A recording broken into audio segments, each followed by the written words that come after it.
Good afternoon. It's my honor and privilege to welcome you to yet another edition of the BW Education Wednesday Wisdom. We've been doing this for 4 months, and we've brought the stalwarts of the education ecosystem, the leaders that create leaders in our BW Education Wednesday Wisdom. Today, the last 5 weeks have been dedicated to the future of business school, the future of management education. Today, we are literally changing gears, and we are going to talk about the future of engineering education. I did go to one engineering school. I had the choice to be at, I got through into 2 prestigious schools. I went to one engineering school. So I understand engineering education a little bit, not like our guests on the show. We will primarily discuss 5 things. Is the engineering domain attracting competition from non-engineering domains more than ever? I went to an engineering school more than 30 years back.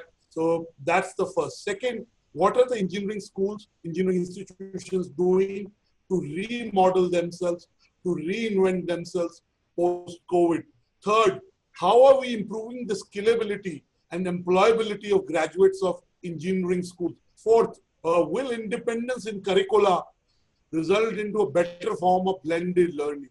And last but not the least, I'd like to know how each stakeholder, whether it's the director of an engineering institution, whether it is a professor or the students, have adapted to this new normal of, technology-based learning, non-personal, non-experiential learning. So I'll start with Professor Sarit K. Das, who's the director of IIT Ropar. Your opening comments. What is the future of engineering institution? What changes are engineering institution making? And in 2-3 years, if I talk to you again, what would be the changes that would have become permanent in engineering school? Professor Das. The thing is that any education, and engineering education also, has got 2 ways of looking at the changes. What is the change coming at the top? The government, the policymakers. And what is the change which is happening on the ground, with or without COVID? Even without COVID, there would have been a lot of changes which were coming. And COVID I don't think has brought any new dimension, but it has only accelerated some of the dimensions, which we thought to take place over 5 years will now happen with over a year or so. So I think it's a coincidence that this webinar is taking place today, a day on which the Union Cabinet has accepted the National Policy of Education. And what does National Policy of Education say? And of course, also we have to, stop our tongue from every moment, pronouncing MHRD, because this is no longer going to be MHRD. This will be called Ministry of Education. So the implications are very large. Now, to do that, if we look at from the government side, what is there in this new education policy, which is related to engineering schools or higher education schools in general? For example, the basic premise that it sets is, it says new vision and architecture for higher education with large, well-resourced, multidisciplinary institutions. These are the phrases which are used. So, government is not encouraging engineering school. The government is going to encourage large multidisciplinary institutions, like large universities everywhere it is there. And it is talking of 3 categories of institutions: research university, teaching university, and autonomous degree colleges. And bringing down about 100 universities and 40,000 colleges to these large kind of institutions, 15,000 total in number.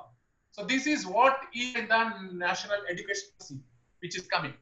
And I think many of the IITs have understood quite long back that we cannot win the way formed, because we followed in those days in 1940s and 50s. When the first discussion started, we were looking at MIT. But even MIT, over the last 70 years, have changed. And so the engineering schools have naturally become multidisciplinary. Now, some of the things which has to come to engineering schools are, one is business school, which has come in most of the institutions, but more, soberly. It has not come as a business school. It has come like one department offering one MBA kind of a thing. It has to become a complete business school kind of a thing. Second thing which is missing and which is very, very important, law. I mean, without law, the industry or business or something is incomplete. So law has to be integrated. Bio is the other thing. Now everybody is doing something on, but the thing is that the bio has got the other part, which is clinical part, which is medical part. Now the problem with Indian universities is this: the Indian academic scenario is, the health education is under a different department with a different kind of regulatory mechanism, and everything is different. So it may become very difficult to have medical school within an IIT or an NIT. Of course, Kharagpur is trying, but I would say the model of the way MIT, Harvard do it. They do mutually exclusive thing, and then certain things they do it together. They have a broad institute for gene study, which is from MIT, Harvard together, but they run a course which is MD, PhD. The MD part is done in Harvard Medical School, and the PhD part is done at MIT. There is continuously buses running between the two institutions and so on. So that may be the model for us for the medical school part of it, which is more convenient for us. But definitely the other disciplines we need to include to our system. Our system cannot remain only a technology. See, Indian Institute of Technology, by name it talks of technology. But if you look at reality today, the science disciplines of IITs are extremely important and extremely, they have flourished like anything. So we cannot say this IIT, there was a time, if you look 40 years back, science departments were thought to be only service departments. But it is no longer. In all IITs, they take pride of the science department. They are contributing even technology development. And so we are already in the path, but we need to, in view of the new policy, we need to become even more prominent in declaring us as multidisciplinary institutes. We should actually give degrees in law, bachelor degrees in science, which we don't give. In fact, the scenario of bachelor degree in science is not very good in the country. Only recently, ISARs have started giving that too. They don't give bachelor degree. They give an integrated master degree. Why not? See, India doesn't have 4-year bachelor degree, which is there all over the world. 4-year bachelor science degree. Why don't the IIT start that? So what I'm trying to say, that the main thing which it will become is this multidisciplinary large institution, and IIT have got the full potential to do it. The next thing is the final thing that I would like to tell is it also talks about flexible curriculum, creative combination studies, and multiple exit points, and empower governance and autonomy for higher education institutes. I hope it comes. For IIT, yes, we have a reasonably good degree of autonomy, but for other institutions, it is even more important that, universities, because you see, if the universities, how many are going to come to IITs? How many are going to come to NITs? Our, majority people are going to go to universities, whether it's private university, public university, state university, central university, whatever it is. If the governance and autonomy of those places are not brought into play, the whole education system will crumble. Because we as IITs, we do understand that we suffer from the poor quality of students that we get for our research, for our master degree. It's because of the weakness of those colleges. So if the whole system has to be empowered and strengthened, I think the governance and autonomy of the universities, state universities are in pathetic conditions. Central universities are little better, but still to the mark. We have to look at strengthening of these. And finally, about this COVID-related thing, you see, the option is going to come in education in terms of online education and other things was already predicted. Harvard Business School professor Clayton Christensen, he told that our university model is going on 500 years and there is going to be a disruptive innovation in that. He predicted certain things which can be important. You see, the virtual technical university, I don't see it now, at least in the near future. But what can be there is something like collecting credits. Suppose a fellow collects credits by proper method, even by staying there, but not staying at a stage for 4 years. Some in Roorkee, some credits he collects from Roorkee, some from Bhubaneswar, some from Ropar, and satisfies all the qualifications, all the requirements of a degree in civil engineering. Why not? Why not 3 institutions together give a degree where the credits are collected from different places at the same time? Even a person who is a professional doing a after a bachelor degree doing that master degree, he can collect 1 semester here, then 1 semester gap, then another semester there. Why not? Only thing is how to combine these, how to coordinate these. But I think that can definitely come. A virtual university, technical university, I think it's little far off. I would say 5 years. Okay, thank you for being what so can specific. happen in 10 years, nobody knows. Thank you. After COVID, we can clearly say I was talking to a very senior industry leader, and he said that these days the best thing is not to have a plan because we don't have visibility beyond 2-3 weeks. So really, while we have plans, we're literally living from week to week. We're being present in the moment and doing the best. So clearly, we don't know what's in the future. We have some broad idea, but we know that the future can be very different than what we may have envisaged in both a positive way and a negative way. At this point, after Professor Das's opening comment, let me bring Professor T.G. Sitaram. Professor Sitaram, your opening comments. Good evening to all of you. Thank you very much. My opening comments would be, engineering schools going to be towards job-skilled focused education systems. What I mean by that is the engineering education will change post-COVID-19. We have seen it already. We have started adopting to the new order, and it will look at societal problems. Immediately, a lot of innovations, processes, our people are going to start looking at it. So they will try to generate machines, materials, systems, and processes. All of these will happen to fight maybe now fight the pandemic, but beyond the pandemic, it will be a new order. So the engineering school should basically fundamentally to rethink how we educate engineers for this future. So if you look at the only as a teacher or as a education administrator, then school should play a major role in job-skilled focused education, as this will come early in the career of a student. So we need to adopt. So many of the IITs have already adopted an array of with different strategies, including project-based learning.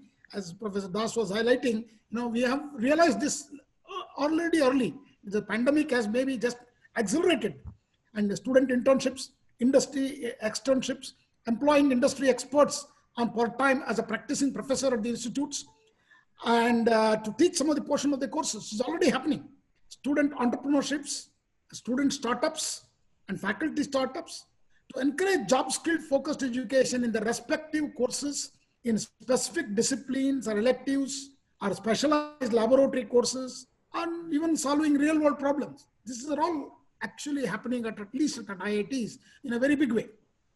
To promote this, many of the IITs have come in their own way, an interaction with the industry and also special initiatives.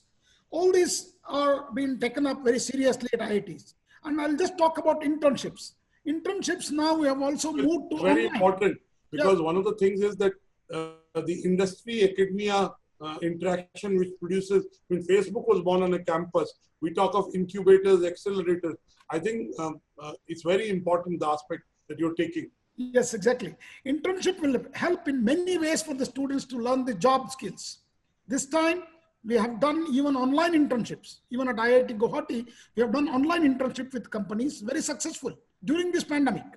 Further, we have industry advisors for each department to modify the curriculum with their suggestions, so that industry representatives, their presence on campus is increased now through online, and really in a big way we have changed, see the changes during this pandemic. Here, I would like to say the teachers have been asked to implement curriculum innovations, taking input from the industry expert. And in addition, we have also started engaging industry professionals as practicing people, practicing professors to teach part of the course. And students and research scholars are also experienced in skill training specific to job sometimes. So many of these educators today say that traditional approach by teaching science, technology, engineering, mathematics is basically outdated, and that all subjects are taught together now. By a single teacher will teach the components of all these things together. So they are no more a siloed disciplines. So the best and most engaging way of achieve the unity, this unity is through engineering projects. So the project-based learning is going to be the focus for the future of engineering education. So engineering projects steer students more towards authentic problem-solving situations. Whereas students in science class can sometimes get bogged down in following a series of steps to verify an accepted scientific fact. But projects in engineering open their eyes to disciplines of the true nature, interdisciplinary nature, like what Professor Das was talking about, multidisciplinary topics. They have to be experts in multidisciplinaries. So projects that ask students to apply current knowledge and explorations to new areas in pursuit of the elusive best solution make them active players in the world of science. They will also learn these things in their club activities. So we start engaging them very beginning from year one itself. So we have created what is called as IITG Idea Space in IIT Guwahati to students to learn and interact with innovators, interact with entrepreneurs, and also the venture capitals, and implement the practical projects of the specific problems. So this going to be the future, the post-COVID pandemic. A greater integration of computation and data science will happen soon. And it is already, we are seeing that happening, and deeply into every aspect of education. A global transformation that will be catalyzed by the rapid acceleration of digital technologies, including unprecedented access to computation, and usage by large section of people in education sector that has happened will continue to happen. So the future of education will be in the world of pervasive computing. So the computing will be in every area. Please note that it may be art, science, humanities, doesn't matter. All of that, the computing will become part and parcel of the education. So with this brief introduction, I will say the future of engineering school will be completely redefined. Maybe with the same, the outer or inner boxes, but implication for the engineering schools and engineering curriculum will see a sea change. We'll see change, and this is already happening, and we'll soon see that. As Professor Das was highlighting, even the government has realized this, and they've renamed maybe from today MHRD to Ministry of Education, which is a welcome thing. So with this welcome, and I think I'll stop here as a first interaction. Maybe I will come back once all the... Thank you, Professor T.G. Sridharam, who's the director of IIT Guwahati. Thank you for putting so much emphasis on the industry and the academia and the student interface, because that is what brings the real skills to be employable and to build solutions that are needed in the industry. And I keep saying that India hasn't built a product company. Maybe in the next 5 years, we'll see a product company emerging from India, which really conquers on the global scale. At this point, let me get in Professor Ajit Kumar Chaturvedi from IIT Roorkee for his opening remarks. Start by talking about the trajectory that has taken place in the last 5 months. And using that trajectory, probably we can get some idea of what the future has in store for us. So this pandemic started making itself felt in March. Of course, it was there from January in the news, but in March, it started making its presence felt in the campuses. And then suddenly these lockdowns and everything happened, and students left the campus, and we were in the middle of the semester. And when you are in the middle of the semester, half the teaching has happened, half teaching has not happened. Some campuses mid-semester exams had taken place. In some other campuses, they had not taken place. And so the natural anxiety was both for the students as well as faculty, how to complete the semester. And we made plans, and after making a plan, within 10 days, the plan used to get revised, because we were always very optimistic that, yeah, this will fade away in a month's time. And I think then the students will come back to the campus and probably we'll have some physical teaching and then of course exams. But it kept on changing, the goalpost kept on changing, and suddenly we were left with no teaching, so to say, physical teaching. But at the same time, we realized that online teaching should start.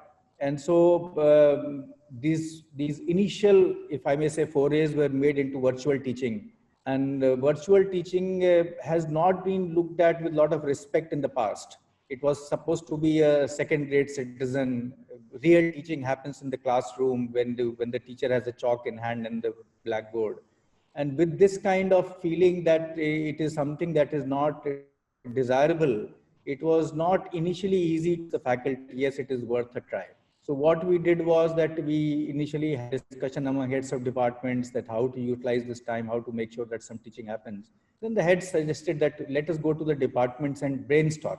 And fortunately, after brainstorming, the heads, when they came back and we had a meeting at the institute level, it turned out that yes, departments were ready to try online teaching. That let us give it a try. At least we'll start sharing digital content. We'll start making video lectures. Maybe live interactive sessions may not be that easy.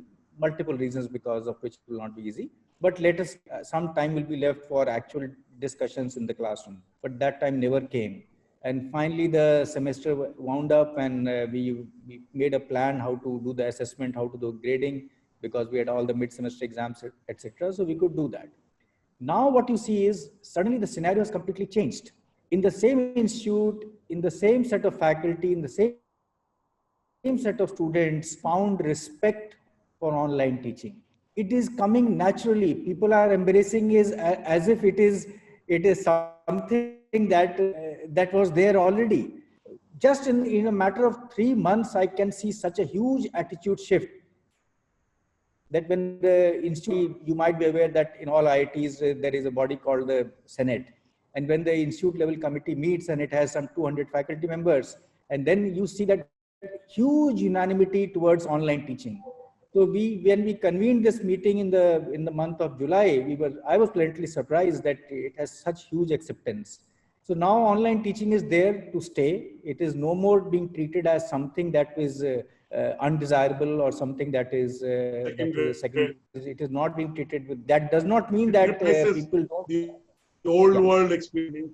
Yes. It doesn't mean that people will completely leave that experiential learning. Like Professor Sitaram was mentioning about internships of IT students. So in IIT Roorkee, we have a program where we invite students of other institutes to do internship at IIT Roorkee. And probably maybe IIT Roorkee only place or one of the very few places where we were able to do online internships for those students. So we had selected the students. They did not come to the campus, and just today and yesterday, those presentations are taking place, online presentations. And then the faculty are completely surprised the amount of productivity that the students have shown of other institutes. These are not our students. These are students of other institutes who are doing internship with IIT Roorkee faculty. And it has been an astounding success when the coordination committee was not very late, but then after some prodding, they thought, let us try it. Even if we fail, there's no big deal. But it has turned out to be a huge success. So having said this, now the question is, what are the challenges that remain? So one challenge that definitely remains is, for example, how to conduct laboratory classes. Engineering without laboratory hands-on experience is not complete. That is not yet answered, I must say. And many institutes are trying to do some reshuffling of lab courses with theory courses, exchange the courses with the next semester, with the semester that follows. And another thing that we have seen is that on one hand, post-COVID, naturally travel will be less, because if I have to go to Bangalore for a 1-hour meeting, I will probably ask my host, why can't I do it sitting in Roorkee instead of wasting 2 nights and traveling? But on the other hand, if I travel, I need not necessarily miss my class, because I can take my class from Bangalore. Earlier it used to happen. In your honest view, how effective is that teaching, both from your perspective and the students' receptiveness to learn whatever was supposed to? Give me your assessment. Yeah, exactly. So it depends on 2 things. First, very critical thing is the size of the class. If the size of the class is something like 30, 40, it's extremely successful, extremely successful. But if the size is more, then the skills of the teacher and the technology available with the everything becomes more and more important. Second thing is the content. What kind of content you are teaching? If it is more theory content, less equations, then there is some comfort level. With more equations or more hard concepts or more mathematics, there is a different level by the student. So it depends on that. So I would like to conclude here, and maybe I can come later on. Professor Shantanu Chaudhary, your opening remarks. Yeah, thank you. First of all, let me just express my thanks to Business World for inviting me for these discussions. This is a very exciting topic to look at. In fact, if you look at the changing pattern of engineering education, COVID or no COVID, that we can detect a disruptive trend which has come in the technology education. In fact, with AI, with data science, with robotics, cyber physical system coming in, almost all disciplines have now become multidisciplinary. A civil engineer need to know about the sensors and the measurements, because for structural health monitoring, that becomes absolutely essential. So therefore, multidisciplinarity has become a true changing factor of the engineering education and the curriculum design today. But COVID has also shown one very important thing, that technology and science can play a big role in the core value system of the society, growth of the society, sustenance of society. I think this consciousness was not there directly among the decision makers before.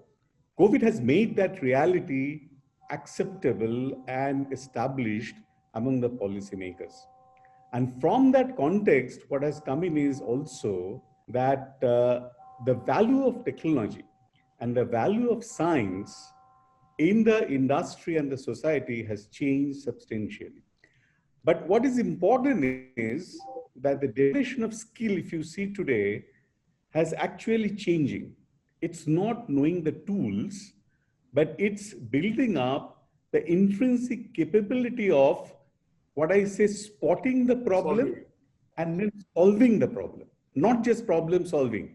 You have to also identify and predict problems and to solve it. And to identify the problems of technology, you need to have the social perspective. So therefore, social science is also now getting integrated into the engineering curriculum in a big way. And as well as that health. If you see today's health and other physical sciences, it's not moving anywhere. So actually, in many of these IITs, these are becoming integral part. In fact, program jointly with AIIMS Jodhpur, because we don't need to physically travel. Even if we are in the same thing, our joint program this year. And this is also true where technology comes in even in humanities. So we are starting a program in digital humanities so that it's explored, and engineering students also gets more inclined towards these realities of through social science problems where data science. So this is a kind of change in the engineering education which was coming in and which has got accelerated by COVID with new technologies being in place, where, as Professor Chaturvedi has stated, that online interactions, online lecturing is now being accepted as a new normal. So people are not telling, I'm in a far off place, how can I be part of your educational system? This has also facilitated for us, who are at pretty remote places, to have people from industry participating in our academic programs. We also have professor of practice, but our professor of practice are spread across the country, and they are delivering lectures. They were doing that earlier, but now this has now become nobody has complaints about it. Earlier, we used to ask them that please visit the campus, at least for a while, but now it has become a norm that they can be part of it. So what is very important to understand also, that this new reality is enabling integration of actual industry and classroom interaction. We cannot replace laboratory interaction through these online modalities. And those unique aspects have to be respected, and they form also core of engineering education. So engineering education cannot be virtual completely, but this new reality is adding value to engineering. Build this multidisciplinarity to come in our curriculum in a natural way. I think this is the so clearly that's something that is happening. Yeah. See, other thing is that this innovative thinking. If I have to do problem spotting and solving, then I have to have innovation built into me.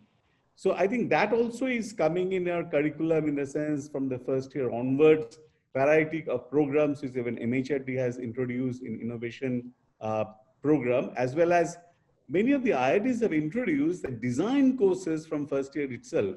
There are multidisciplinary groups are being formed of the students, and they're asked that you move around, find out some problems, try to come up with some solutions. Those solutions can be esoteric, may not be practical, but imagine. Without imagination, you cannot really be an innovator. I think therefore such exercises are also becoming part of curriculum. And such exercises can happen even if you are not physically together. That is kind of collaborative learning, project-based learning through collaboration. This is also a very important. However, engineering education has its own dynamics. Cutting-edge courses keep coming up. Some of the courses giving rise to change of courses happen. And that's what is very usual, whether it is pre-COVID or post-COVID. Therefore, to that extent, there won't be many changes as far as the curricular structure is concerned. But going by the way it is delivered, there would be changes. Now, coming to post-COVID scenario, taught us some lessons. What are the lessons? First of all, whether you are an advanced country or not so-called developing country, many of us are inadequately developed. Many of us are caught on the wrong foot. All advanced and others alike, maybe the advanced countries are caught more simply for pandemics. Countries are not equipped. That's a known fact. Now, in our country, if you take up, perhaps there has huge demand in the society for engineering education, and perhaps we have not shown so much of importance to some courses like biology.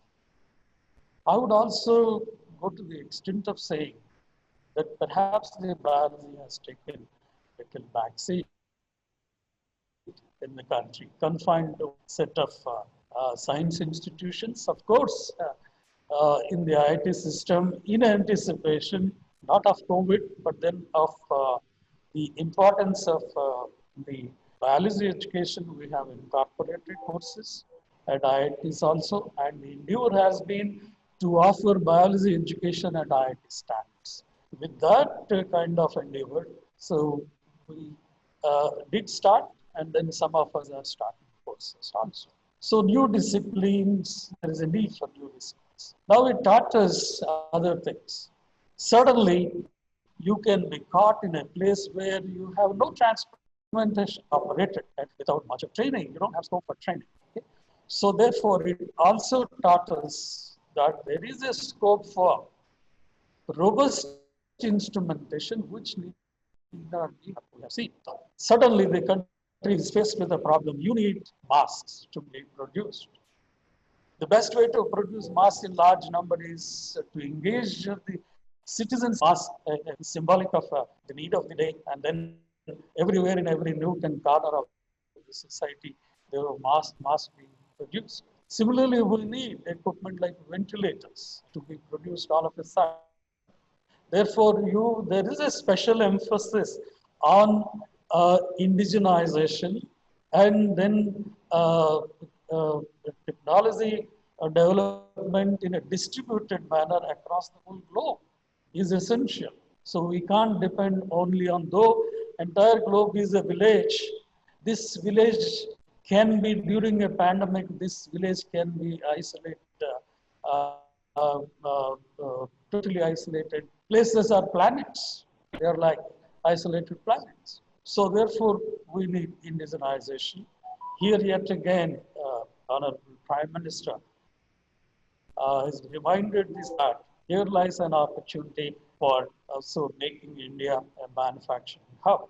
Technology development, we should be able to also manufacture. So therefore, for us the educationists, uh, it taught us that you need to have new disciplines. You have to give extra emphasis on rapid manufacturing. So teach students about so more on product. Believe in making a student, particularly in the IITs, believe in making a student ready for any job. The student is expected to learn the requirement and put browsing or study, find a solution, and start delivering. That is what is job readiness from as far as we are concerned. So not that, okay, I will take a company and what the company is doing, I'll train my student on that company's job.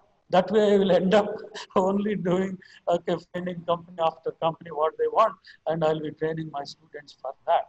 That's not job readiness. Job readiness is to solve a problem in all domains. Now coming back, so this job readiness also now includes the ready product development. So we need to look at that, and then we need to make our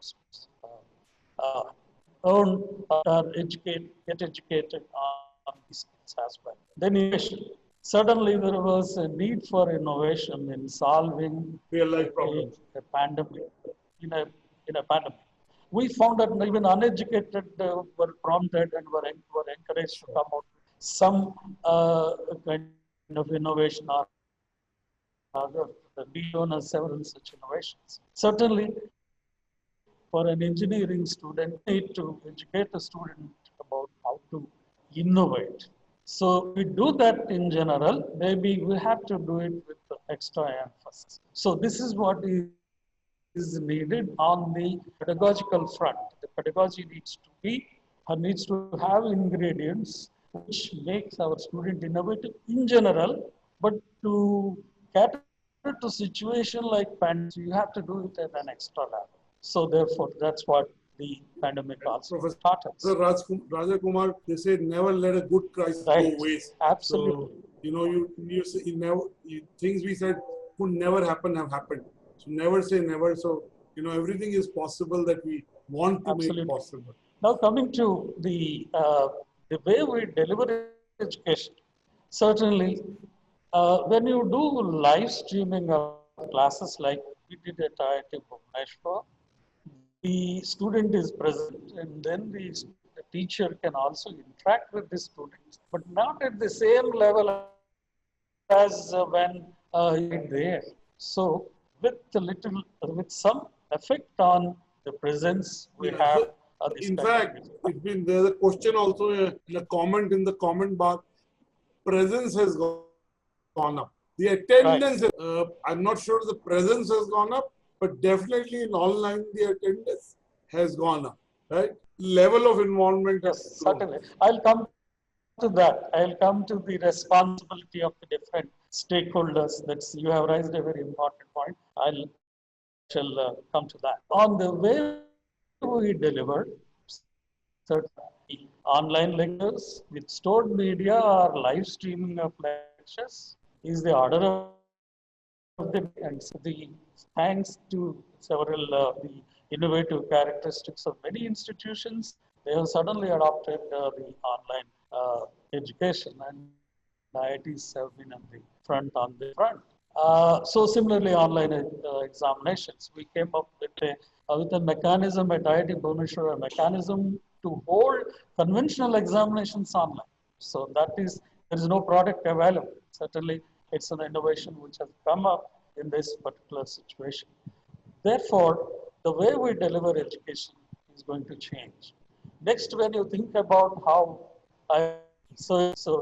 as when one is present, he is left for the innovative nature of innovation capability teacher. So a teacher has to now learn about how to make it as effective in online mode when one is present. Now, very importantly, if you look at the learner, on the learner's front, so a learner has to, a very responsible learner for the online education to be successful. Therefore, some amount of earlier, whatever section of the student responsibility of the institute to educate us now will be migrating side. It would be the student who would be responsible for learning. So on that front, every student has to change oneself and see to it that so it is responsible. Thank you so much. Coming to, you said the virtual institutions.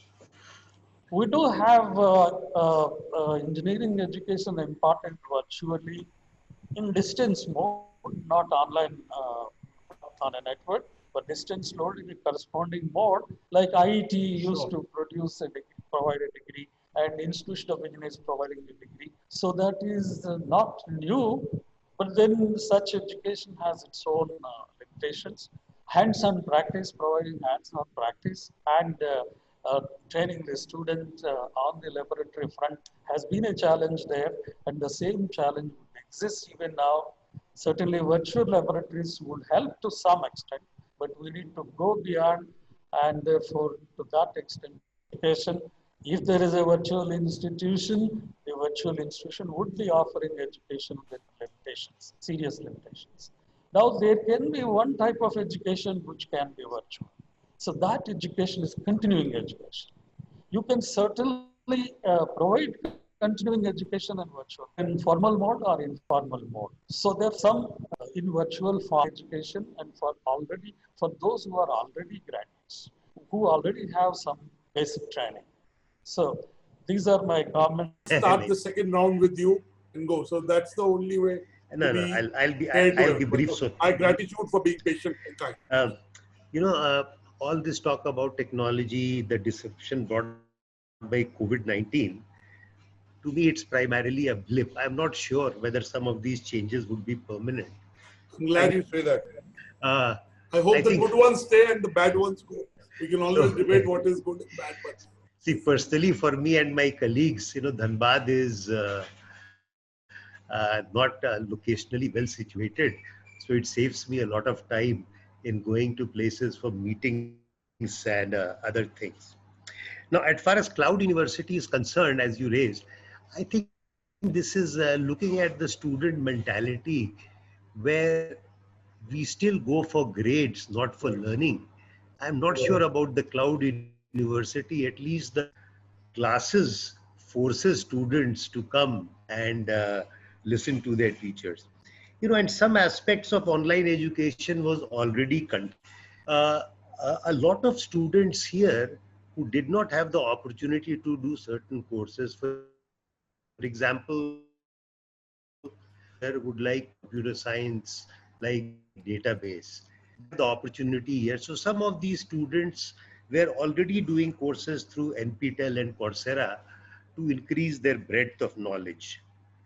And we also, before COVID, we don't have great expertise in AI. So we brought in education where we laid out the syllabus. The students had to learn from the online portals, and then we had 2 tutorials every week. Now, one area where we can see is multi-institutional executive training program. So in mining, for example, we are planning an energy leadership program, and then we can team up with some of the good universities in mining, like University of Queensland, Curtin University. So this would be a great thing. Now, another area where this online mode will be of great use is online counseling, because, a lot of students are stressed. We have a physical counseling centers. Students do not show up, think it's like stigma to them. Now, I'd like to address 2 points that you had raised. One was focused education and internationalization curriculum. The first thing I wanted to point out is, the term job skills focused education is not correct, because it applies more to polytechnics. So I would rather say, how can we make our curriculum more in tune with the industry needs?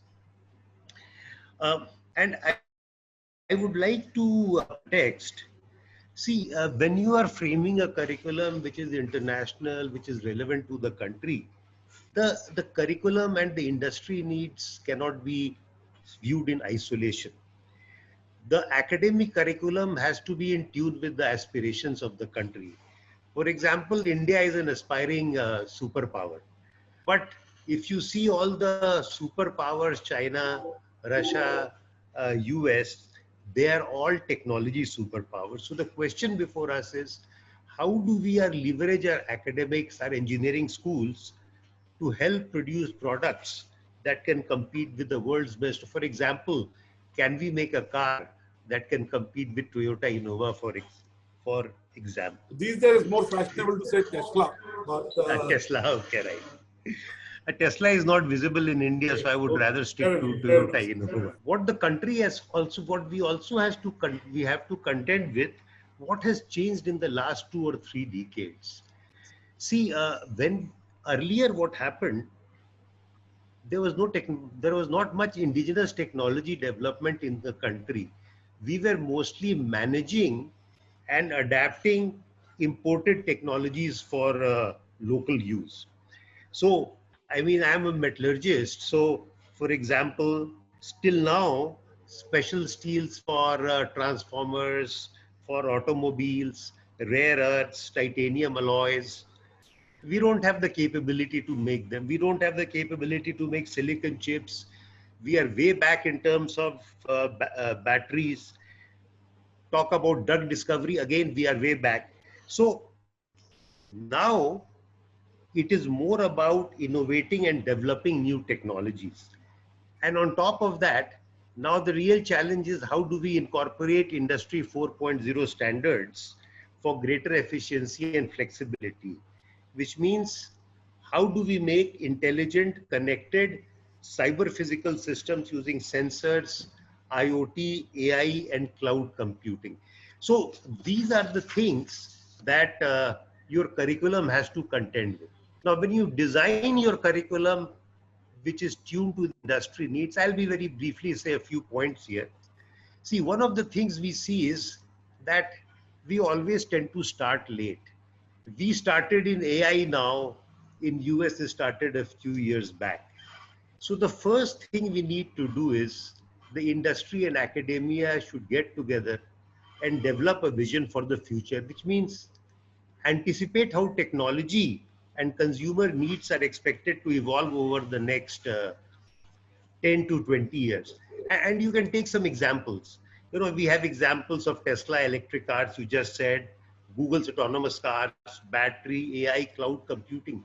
If you think about it, these were natural evolution of earlier products and technology development. You look at electric cars, we knew climate change was coming, but we still did not make that early shift towards electrical cars.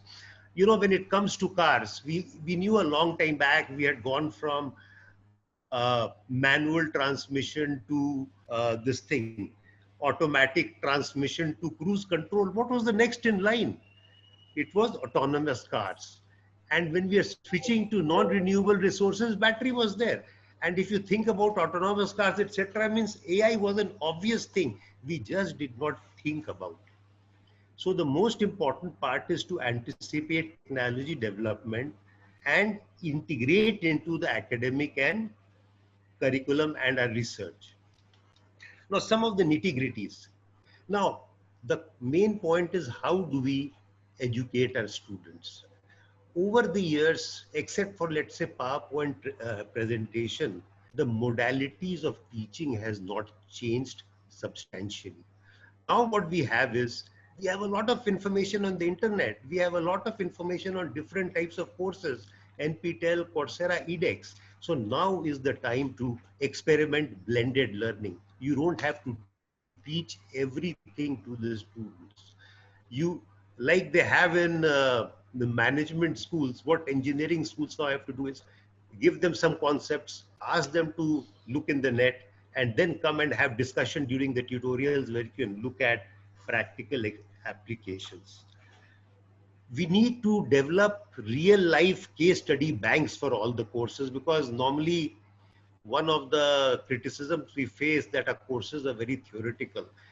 Obviously, because many of us don't have industrial experience, and one way to get over it is with the help of the industry, develop real life case studies.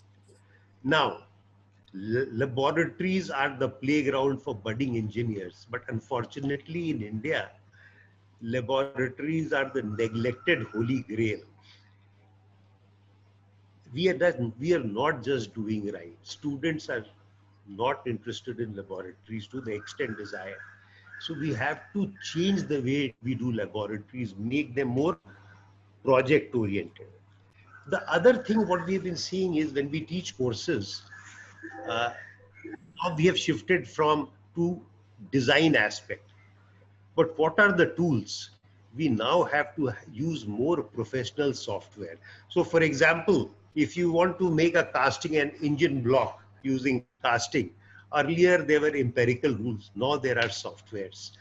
In chemical engineering, now there are design software. In mining design, there are software. So what at IIT ISM we are doing is, we are bringing more and more of this software design into the curriculum. Now, how do we get industry? So what we are also trying is to have industry partners in each department. So now with the help of the web, Very good. One thing that we have is we can have speakers from the industry. Our students can go for internship. Now we are also thinking of a comprehensive internship program. See, normally internship students go after third year. What we plan is after second year, the student goes to the industry in summer, gets some idea, continues with the work in the third year, fourth year again goes to the industry, and in the fifth year takes the industry problem as her BTech project. See, this way, there is a sustained interaction with the industry. We were talking about innovation. See, innovation is not an easy thing. Innovation is cultural. You know, the Americans are more innovative. Yeah, and dare I say, sir, Professor Rajesh Shekhar, is that in India we only celebrate success. We do not celebrate failure. So we are not able to innovate, because only when you're ready to fail, when it's the project or the idea in that form fails. You know, person never fails. So we have a cultural issue. I agree with you. No. I have a different view on this. Oh. See, most of us walk through life with our eyes closed. There are problems all around. See, you tell a Gujarati to walk 200 meters and he'll identify 4 or 5 problems with which he can make money. So there is a saying, पैसा आसमान में उड़ रहा है, पकड़ने की, देखने की शक्ति और पकड़ने की इच्छा होनी चाहिए. So, and one of the things which IITs have really... I'm going to go out and try to figure that out. So, one of the things that we have really failed in IIT is tap the potential of the UG students. UG students are our smartest students, but they are also a little immature. So they are, they do go through their classes and they have a lot of fun. And like everybody, everywhere else, students study towards just before exam. So the question is, how do we tap the potential of these UG students? So what we are now planning is, see, UG students can come up with ideas if they know what the problems are. So we are planning an internship program where the students will be associated with, obviously they go to the industry, they will be associated with the local district magistrate, the police, the health department. So the NGOs, so when they go out there, they have an idea of what the problem are. You can only innovate if you know what you want to do. Absolutely. Define the problem properly. In fact, if you look at getting the idea is the most difficult part. And what we are also trying to do, we have gotten 8 crore gift from our alumni, one of our alumnus, and we have set up a tinkering and a tinkering center where students can come and test their ideas, because people talk about incubation, but first you have to have that cultural mindset of innovation. And finally, one thing that we really need to do is more exchange program with foreign universities so that students get to see the latest state of the art. That's all I have to say. Thank you so much. I think what is beautiful is that there is some commonality in what each one of you are saying, but there are also unique points that each one of you have brought to the discussion. There are many comments and questions coming. Dr. C.S. Arora is saying this. This is Professor C.S. Arora, visiting professor at DTU, USME. My experience of online classes was not satisfactory to me because despite almost all attendance, full attendance, the queries and questions from students of the first bench, of the front bench were missing. And I also could not decipher their involvement through their body language, as I could not see them in the traditional mode. I would like to have the panel member suggestions for enhancing effectiveness of my own personal online teaching. So a professor is asking you, because you're academicians, professors, and directors. So, you all possibly teach courses or have taught courses. So another professor is asking, are there suggestions for enhancing effectiveness of online teaching? We'd start with you, Professor Rajiv Shekhar. Actually, see, what is very important is how a course is taught. See, I was looking at NPTEL is a wonderful program. I was looking at Quora, comments from students in Quora, and what they were saying, the lectures appear to be very boring. See, what we have to understand that this generation requires instant gratification and their attention span is very short. So you have to make it very fascinating. And one beautiful way of delivering a course, I was going through, I've enrolled in a course on machine learning by Andrew Nugg from Stanford University. And it's a beautiful way of delivering the course. There is a lot of mathematics, but the tone, the methodologies, you only have about at the most 10-minute videos, and you get the experience of actually the student, the professor directly talking to you. So I think the way the lecture is delivered, the types of slides you show makes it very interesting. See, for example, in our classroom, what we see is after a while, the lecture becomes a little monotonous.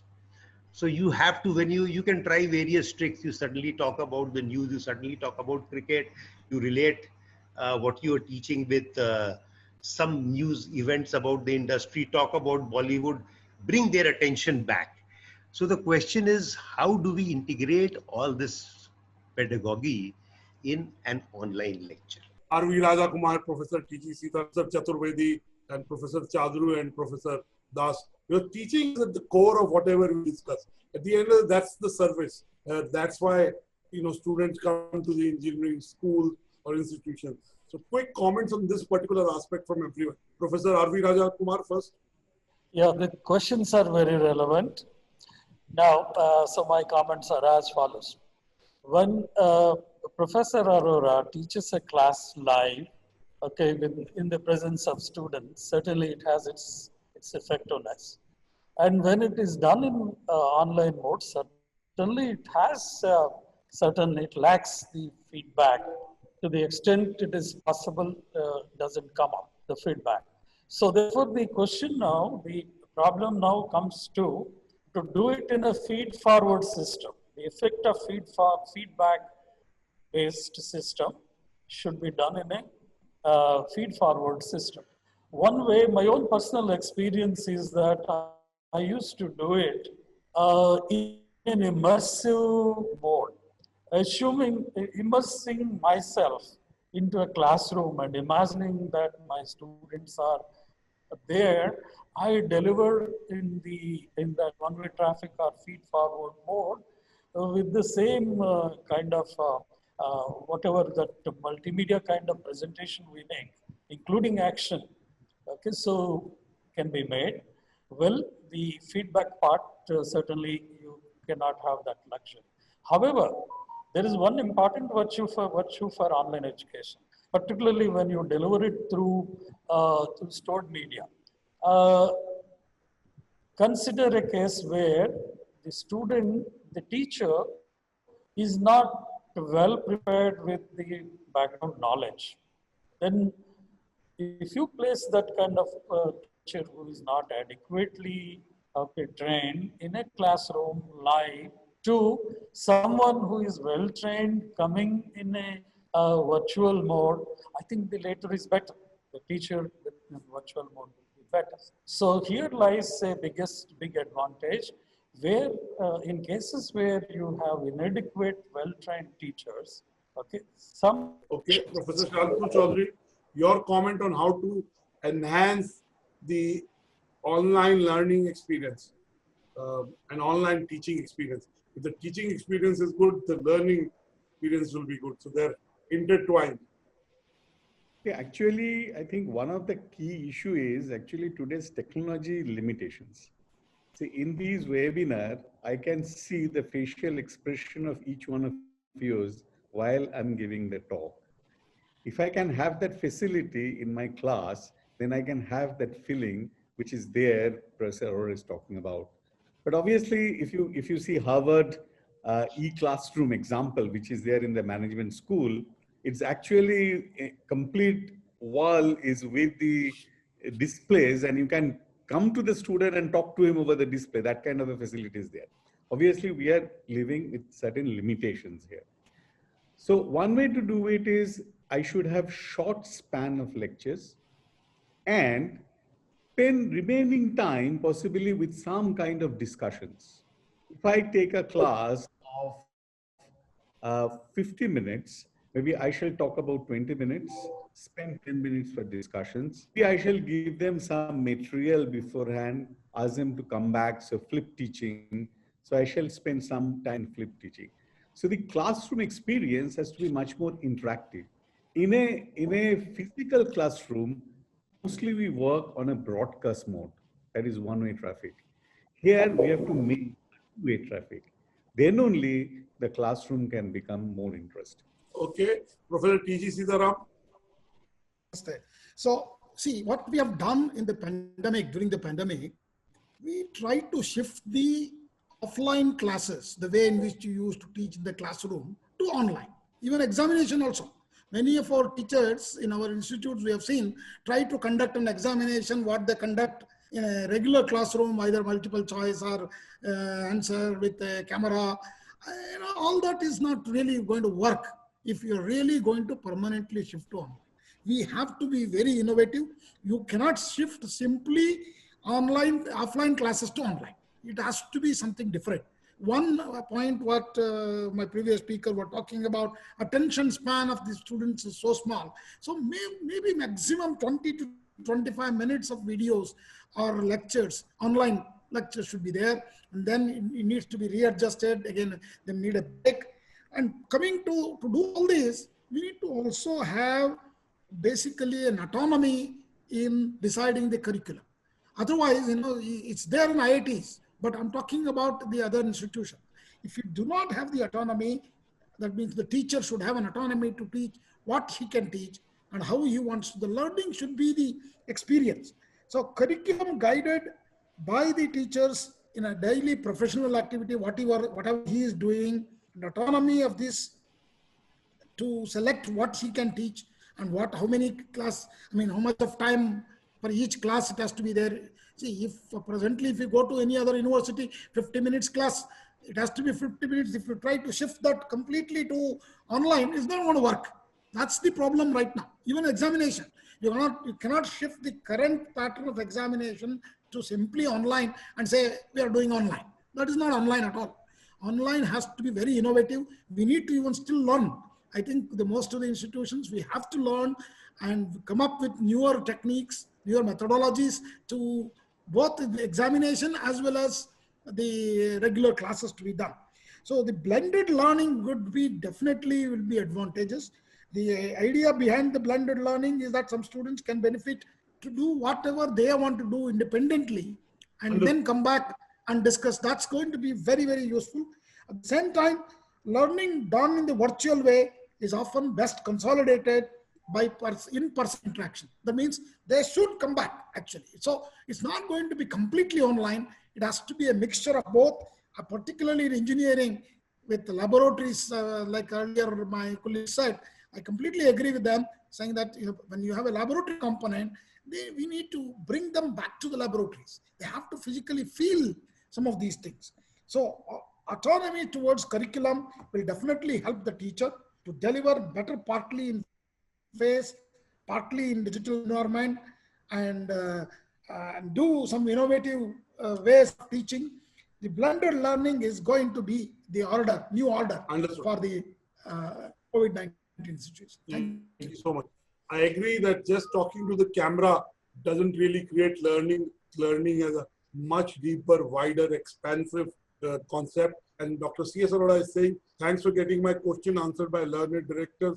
Perhaps the technological limitation of differentiating engaged students from those who just log in, go to sleep, needs to be addressed by the software. Attention span is another issue. So Professor Ajit Kumar Chaturvedi, let me start by asking you to wrap up your closing comments on how do you see the future, your 1 or 2 predictions for the future. So, let me first respond to Professor Arora's question. Although he feels that it has been answered, I think there is something more that can be added.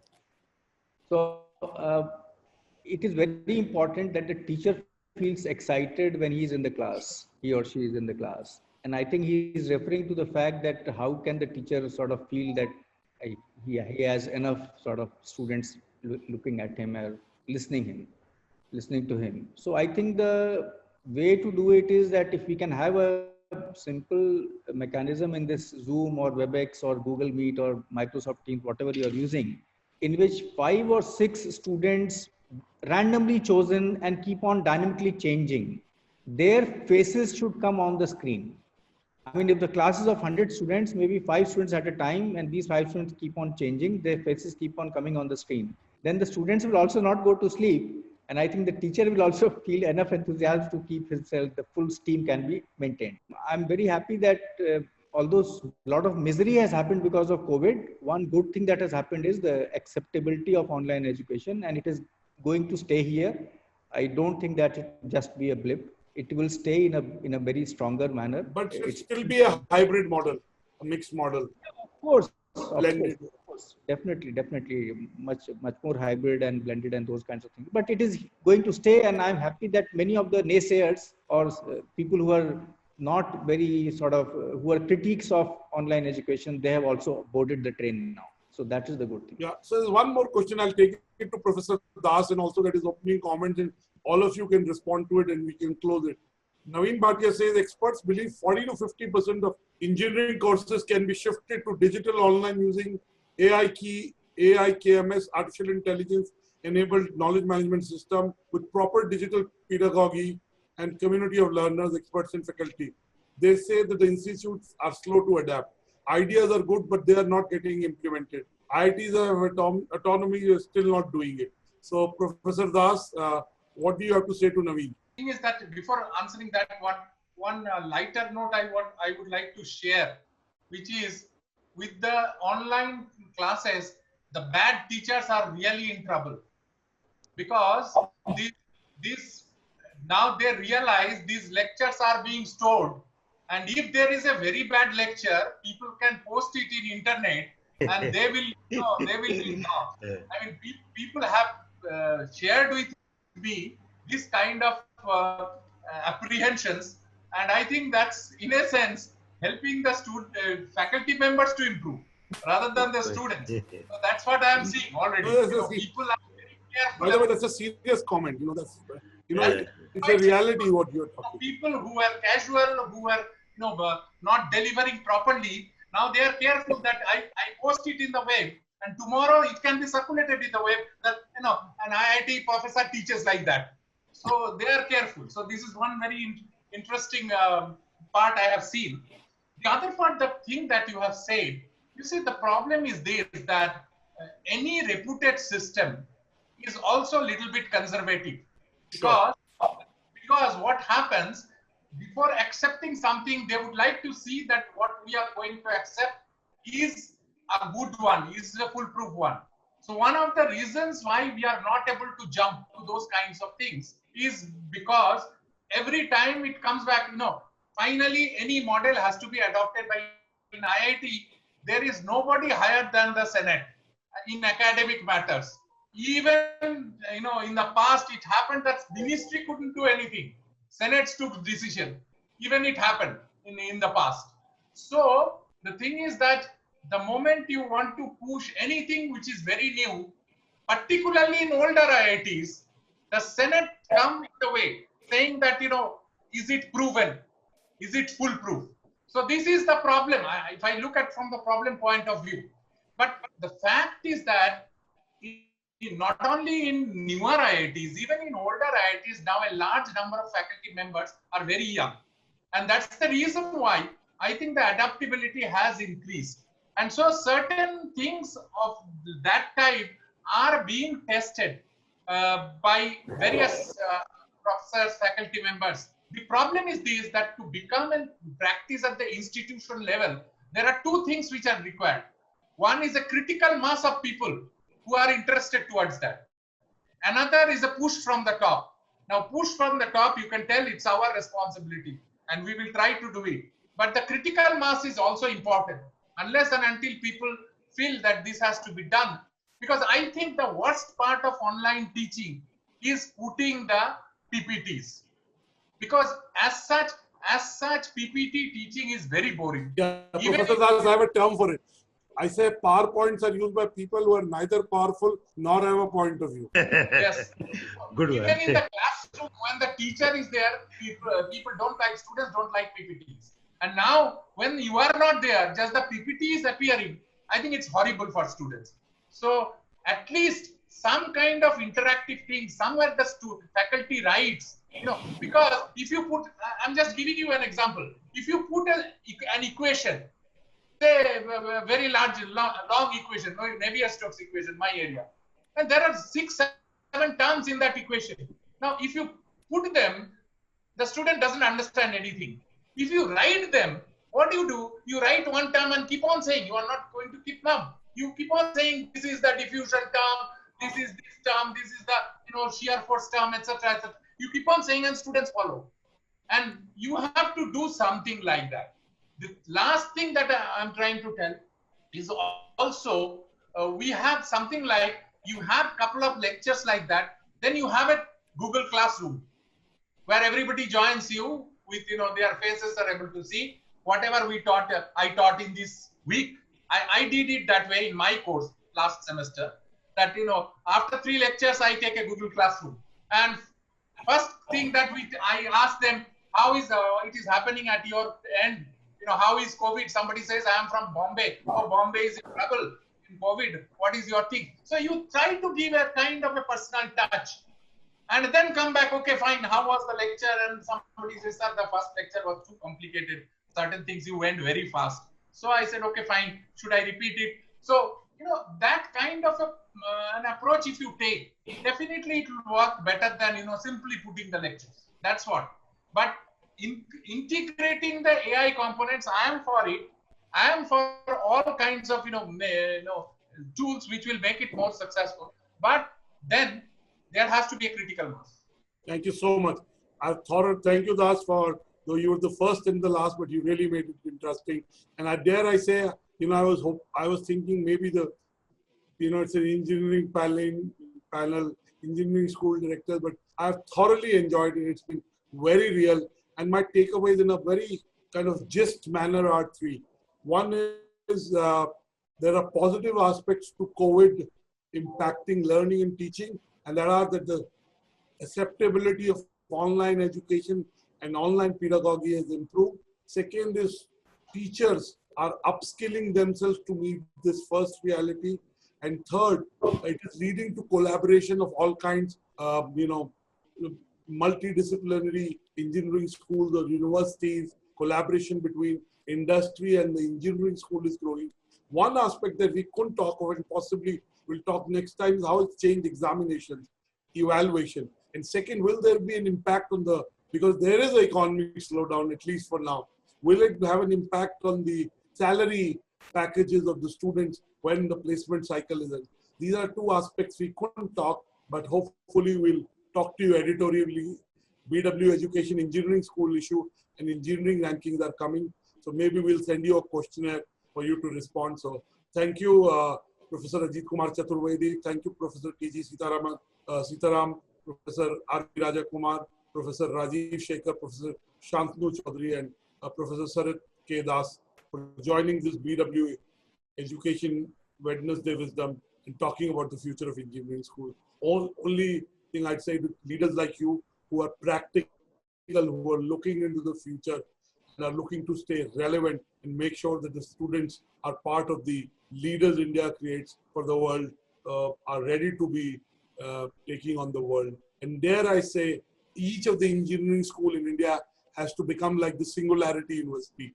As you know, the concept of singularity is scheduled to happen in 2035, but looks like it may happen earlier, where machines will think equally well in all aspects like human beings. So clearly, engineering schools are the new singularity universities. That's what I'd say, and leave it there. Good evening. Thank you for joining us, and we look forward to engaging with you in another conversation in a detailed dive on issues that we couldn't do today. Thank you so much. God bless you. Keep creating the leaders, and we'll be there for you to be an industry connect. Thank you. Thank you.